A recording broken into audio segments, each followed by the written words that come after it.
Hello everyone, welcome back to my another vlog. Bihu বুলি যেটা আমাৰ কৰাস দুটা আছিলে, এটা দিনৰ ভাগত আৰু এটা সন্ধিয়া পৰত।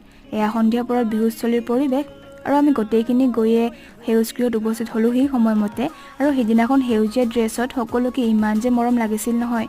তাৰ পিছত আমাক গীত পৰিৱেশনৰ আগমুহূৰ্তত কমিটিৰ তৰফৰ পৰা স্পেশাল লাল চাহ খাবলৈ দিলে যাতে আমি গীতটি ধুনীয়াকৈ পৰিৱেশন কৰিব পাৰো আৰু এই যে আমাৰ প্ৰতি থকা সৰু সৰু মৰম এইবোৰ বহুত বেছি মিছ কৰিম আৰু এইকেইদিন আখৰাত সকলোৰে সৈতে কটোৱা সময়খিনিও বহুত বেছি মিছ কৰিম আৰু এবছৰৰ বাবে অপেক্ষা কৰিব লাগিব এইখিনি সময় পাবৰ বাবে। তাৰ পিছত সময় আহি পালেহি আমাৰ গীত পৰিৱেশনৰ আৰু সকলোৱে ধুনীয়াকৈ নিজৰ নিজৰ ঠাইত থিয় হৈ গীতটো পৰিৱেশন কৰিলো আৰু সকলোৱে গীতটিৰ প্ৰশংসা কৰিছে আৰু তাৰপিছত গ'লো ভাত খাবলৈ।